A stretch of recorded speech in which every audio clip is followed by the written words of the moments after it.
You're on 107.3, and joining me as she does on a regular basis. Great to see her in on such a lovely, lovely morning. I say a very good morning to the President of Serpentine Jarrahdale Shire, Councillor Michelle Rich. Good morning, Councillor. Good morning, James. I had to stop and think because I've never addressed a president before in that sort of context. What's the formal address for your office? I get called Madam President by of course, the staff at the Shire. Of course. Which does take a bit of getting used to. Yes. It's still maintaining the respect and the integrity for the office, and that applies right across all forms of government. Yes. But it's something that is in many ways breaking with tradition. The modern perception of a lot of those honorary positions. Yeah, I think that there is a certain respect that should be shown for the position. Agreed. It is a position that is representative of the Serpentine Jarrahdale community. Yeah. And I think that needs to be remembered at all times, is that as a spokesperson for the Shire, one, as being elected as a councillor representing the people, and then two, elected as the Shire President to represent the council, the Shire and the community. It's a very humbling experience, but a very large honour. It's a big responsibility. Well. Clearly, when you're out there on that stage, I mean, in terms of, as you say, representing our community as the leader, the person vested with the responsibility of being able to really explain and to not necessarily, it's not a case of justifying, but again, it's a matter of explaining why we're doing what we're doing and the direction we're going in. That's right, and it's not, as some people say it, council just bulldozing their way through with what council wants to do. Everything that council puts in place, there is good reasoning behind, and a large majority of that comes out of community consultation. So it's actually the community that putting this stuff forward that they want to see happen, or the direction they want to see the Shire moving. We don't always get that, because sometimes we get overridden by state government or by federal rules and laws, but we do our best to try and keep on the same trajectory that the community have actually indicated that they want to see it go, and that is the role of council. You set that strategic direction based on the community consultation, and then manage the finances to make sure we can achieve that strategy in moving forward. And we've mentioned it, and I will do again today, each time you visit with us, the reminder that the Shire of Serpentine Jarrahdale is such a growing populous area, and with it comes all the aches and pains of wanting it now. Yeah, look, we are the fastest growing local government in WA still. We have been since 2011. We've grown from basically a very rural country shire to what is now becoming a very strong mix of still that rural but the urban population as well. With that comes growing pains. Our urban people want to see facilities for them straight away. We don't have the rate base like some of the other local governments do to provide what some people see that they should have. One of the big things that we don't have that some of the others that do have that provide very good facilities is we don't have that commercial and industrial base for rates. So we are still heavily reliant on residential rates, which puts a lot of pressure on the residents of the Shire. So we need to be able to bring that commerciality into the Shire, but it's a catch-22, because for a lot of those big players in that space to come into the Shire, we need a certain population number to warrant it, making it viable for them to actually come in and operate within the Shire. So it's a very fine balancing act, and sometimes we get it really right, sometimes we don't get it so right, but we are getting a lot better at what we are doing, and we are seen a lot of projects that are now starting to be delivered on the ground instead of just talked about like they have been for many, many years. Well, and as is the case, so much needs to be planned. It's got to be financed. It's got to be paid for, and it's got to happen. And the reality is that this is part of the excitement of being a resident in a new developing area is the change that takes place around you and evolves over time. It's very much like your own household. You move into a new house, it's not all there from day one, and over time things slowly get to where you want them to, and you are able to sit back and... Yeah, look, it's been a huge learning curve for myself as a councillor and then as a Shire President. Mm-hmm. I've been to quite a few like seminars and conferences and that over that journey, and I think one of the ones that stands out in my mind most that I have remembered and actually tried to remember every time that we're making decisions with council was at one of the Wolga conferences I went to. It was one of the first ones. One of the keynote speakers was David Morrison, the Chief of Staff or whatever he was of the Australian Army. Mm-hmm. And he said when he came to that position in the Army himself, he said it's a very fine balancing act, and he said it's very true for councillors as well, is that you need to be able to operate in 3 different time zones all at once. He said because you have to have a very strong acknowledgement of the history that has come before you. He said because they make decisions based on what they knew at the time, and the history of an area or an organisation is extremely important. Mm-hmm. But then you have to be able to operate in the here and now to actually manage what's happening and what's going on and the people that are there. And you also have to be able to operate in the future because you've got to plan for it and steer in that direction and take into consideration the changes that are coming into play now that are going to dictate what that future looks like. And I think as a councillor it is very true, that's what we do. We have to acknowledge and be very respectful of the history of the areas where we are elected.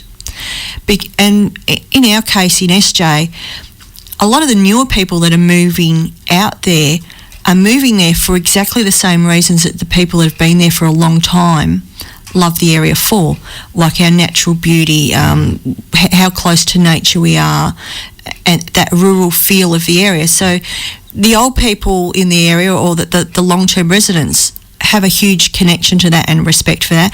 The newer people moving out like those same things about the area. So as a council and a shire, we have to try and maintain that feel, that rural feel and the natural environment we have, as well as trying to fit all of those new people and that new development into the area at the same time. Mm-hmm. So I think that's a huge part of what we do, and sometimes it's not easy to balance and not easy to manage, but we are getting better at it. And I want to congratulate you on being upfront and so open in terms of your willingness to learn and acknowledge that you don't know it all. Oh, of course you don't. And the reality is that I'm afraid that from time to time, different people in different positions, the expectations that are placed on you, you come into this role first as a councillor from the community with that willingness to give and to work for the benefit of the community, and sometimes that and then moving into, as you have done, being by your peers elected as president of the Shire, it comes extra pressure and demands, etc., as you've broadly outlined. But it is something which, again, you weren't born into this position. You haven't groomed yourself over the past 20 or 30 years knowing that this is what you were going to do. Definitely not. The reality is that you have walked into and assumed responsibility. That is a huge learning curve for anybody. Yeah, and look, I am a firm believer in that the day you stop learning is the day you're dead. Mm-hmm. And the day you stop wanting to learn is the day you need to look over your shoulder, I think. Yes, very much so, yeah. The reality is, though, that life in Serpentine Jarrahdale is good, and as you say, for all of the positive reasons in terms of its wonderful, its location.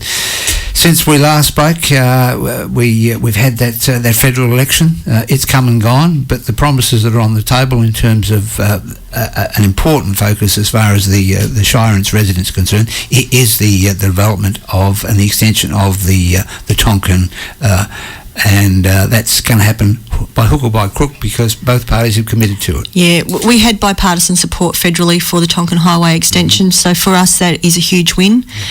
Through the state government budget, we've also now got state government support and funding as well. So for us as a community in Serpentine Jarrahdale, that is a huge plus, a huge win. Moving forward with that now, the Shire Council and our officers in the various departments will work closely with Main Roads on the detailed design for that project to make sure that the little bits and pieces that are important to our community are included in the build of that project. Like, we need to make sure that we have equine passes so that the highway doesn't dissect our community. We still need to have that connection, even though we have a major highway going through the area. So, the state government and Main Roads have said they will work closely with us, so we will continue to do that and get the best absolute project that we can for our community. Absolutely. So good news, and into the future, watch this space. We will see it become a reality, and as you say, one of those projects that goes from being on the board to being a reality, having been ticked off all of those hurdles that need to be overcome, and we look for it now to become a reality. Yeah, very much so. The timeframes we're hearing that we've been told is a start build for 2021. We're not sure what time frame in 2021, but that's not that far away. No.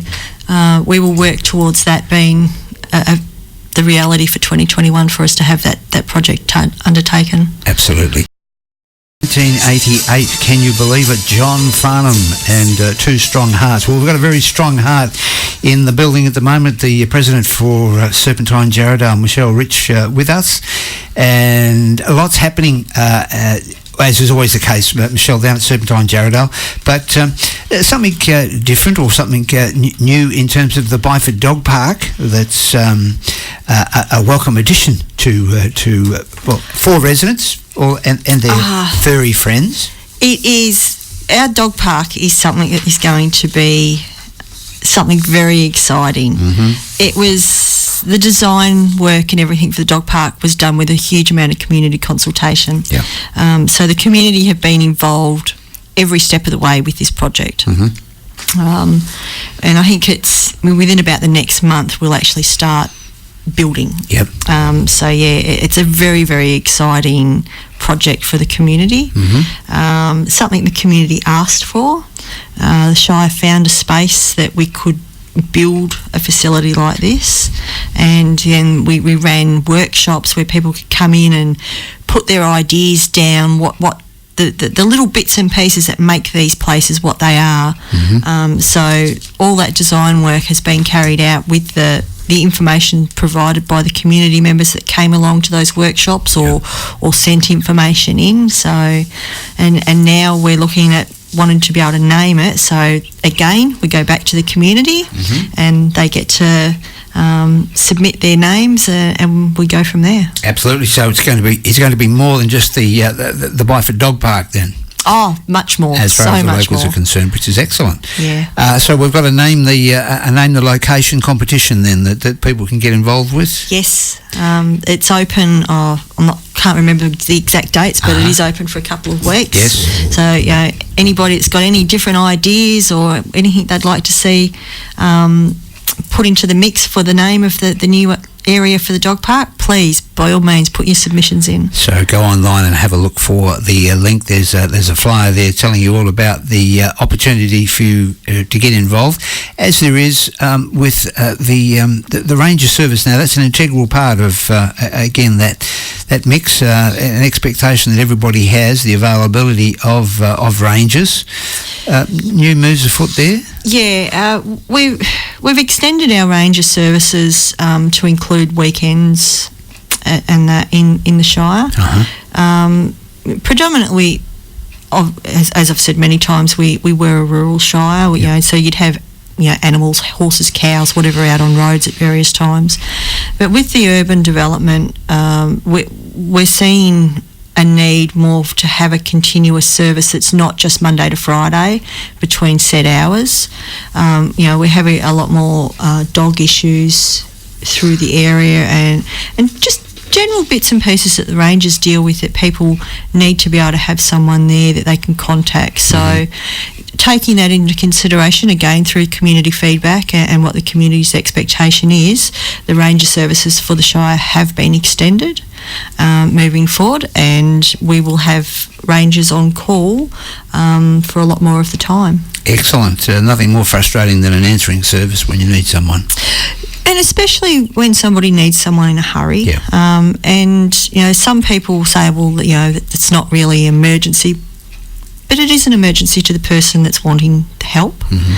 And I think that needs to be taken into consideration and always respected by the people concerned. So. Very frustrating, and you need to be in that situation of need to really support something. And so again, congratulations to the Shire for listening to the community and responding, providing the service that is now appropriate. Yes. Which is excellent. A drive around the neighbourhood of recent days, we've got some very, very colourful bus shelters. We have. They have come up beautifully. Mm-hmm. I have a favourite, I must admit, but they both are very representative of what our area is. Yes. In the Byford area, and I think a welcome addition to our community, just that bit of brightness, and bus shelters are always something that people use. Mm-hmm. Again, it's those people that do use them that would miss if they weren't there. Yeah. So no, the bus shelters have come up magnificently. They are absolutely gorgeous. And the artwork, both artists involved are to be congratulated for the quality of what's there. It's just not a mural. No, they are quite unusual in their design, but they are still representative of the area, and in their own way, both quite pretty to look at. Yeah. So yeah. Will residents be able to expect more? Watch this space. Our Arts, Cultural and Heritage Committee is working extremely hard. They are in the process. I think our public arts strategy is out for comment at the moment. So anybody that wants to have a read through it and make any comment are more than welcome to submit their feedback into the Shire. So I think in that space, the Shire it's one of those areas where we hadn't moved very well previously, but now that we have the right committee in place, and we are moving forward in that area to deal with those type of things throughout the community. Perhaps as an extension or linking with that, the entry statements, which again is something, the work that's been done in previous years with the various equine focused, I think, pieces that have been there for a few years. You're looking at a variation to those. You're looking for some artistic flair to. I think we will always look at different things. I know that the pieces that have been put in place over recent years through the Byford Progress Association are wonderful pieces. Mm-hmm. They actually tell a bit of a story in the history of where they are and what they are through different bits and pieces. We do have a few equine-based statues and statements in the area. We also have a couple of kangaroos. We have a baby black cockatoo. We have an old speeding inspector, I suppose, whatever he is. Yes. The old community nurse. So there's a range of things there, but I think we will widen the view of what we have, and we do have a vast area. The Shire is made up of 13 different localities, and each of those localities have their own uniqueness about them. So as we look at public art and entry statements across the whole Shire, there will be different subject matter and different things that come up. And as is always the case, the Shire provides a number of activities Bit of the old quiet achiever approach, I think, in many ways, but there are a number of activities always happening for right across the age groups, and so please check out the Shire's website for those, whether it's for the young, the not so young, or the more senior in our community. And to that extent, I do want to give a listener a bit of a heads up to a workshop, the Reducing Waste, Living Sustainability, that's happening at the library on Tuesday the 18th of June, with the focus on Plastic-Free July. The Shire's got Robin Brown coming in to present that workshop, which is illustrative of the numerous workshops. Yeah, look, Robin has done a lot of work in that space. Mm-hmm. She's a local from Serpentine. I've known Robin for a lot of years. She used to be involved at the Serpentine Primary School when my kids were students there. And some of the work Robin does is absolutely fantastic. Yes. And I think as a community, and not just inside SJ, but as a full community, we need to find ways of reducing the waste that we produce, moving forward into the future. Absolutely. So I think workshops like this are extremely important, simply just to share information. That's right. And that is one of the biggest things, to be able to just share information and have other people informed, because it's not just the people that attend the workshop, it's the other people they then go and speak to and talk about things with, where you get that understanding and different ideas that are put forward as well from things like that. Absolutely. So, this is more than social networking, this particular workshop. It's a case of very much a lot of information that will be shared, and make sure you go online, have a look at the SJ Shire's website and get online and book. It's a free activity for you to attend, but the reality is you do need to book because seats are limited. There'll be standing room only, guaranteed to be a good evening. So that's Tuesday the 18th of June. More details on the Serpentine Jarrahdale's website, but dealing with sustainability and living sustainably, important to us all. The Shire's website, we have an events calendar on the website, so if you're looking for something to do or looking when something's coming up, jump on and have a look, because there's a whole range of different events that are published on there. So well worth having a look and picking out the different bits and pieces that you're interested in. And one of the events in the neighbourhood that is looked forward to immensely is the annual community fair. Always held, and such a wonderful draw card for the region, but also a great day for everyone in the neighbourhood to get out and about. What's happening this year? Our fair, like past years, the fair has been well supported by community. It's one of those things that everybody looks forward to. Our CRC that has traditionally run the fair are having a few hiccups.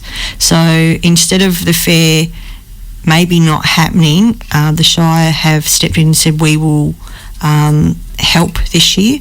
So we will organise and make sure the fair happens for this year, with the understanding moving forward that it will go back to be a community-based fair run by the community. Absolutely. But the fair is one of those events and attractions that is loved by the community, and the Shire is fully aware of that and doesn't want to see that lapse.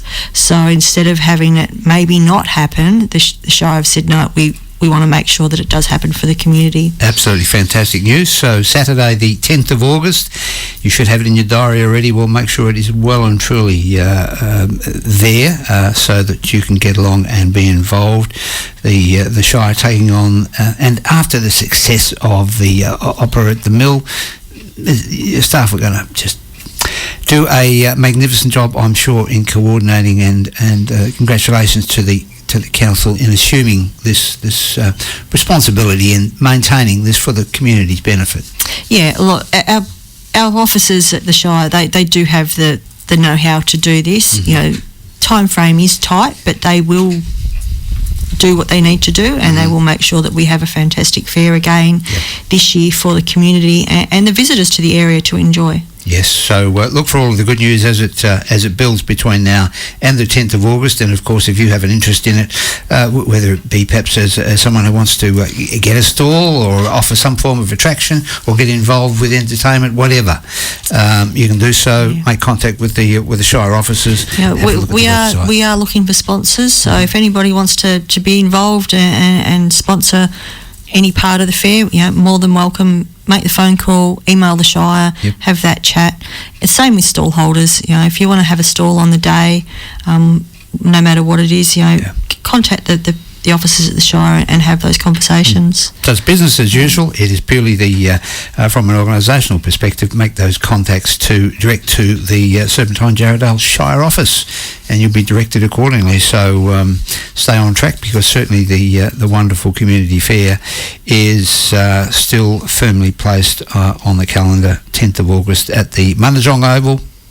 You know where it all is, Cochrane Street in Munajong. So we'll talk more about that between now and then, I am sure. Michelle, again, just indicative of so many things that are happening in the neighbourhood, and I really appreciate you coming down and sharing with us, as you do so willingly, on a Saturday morning.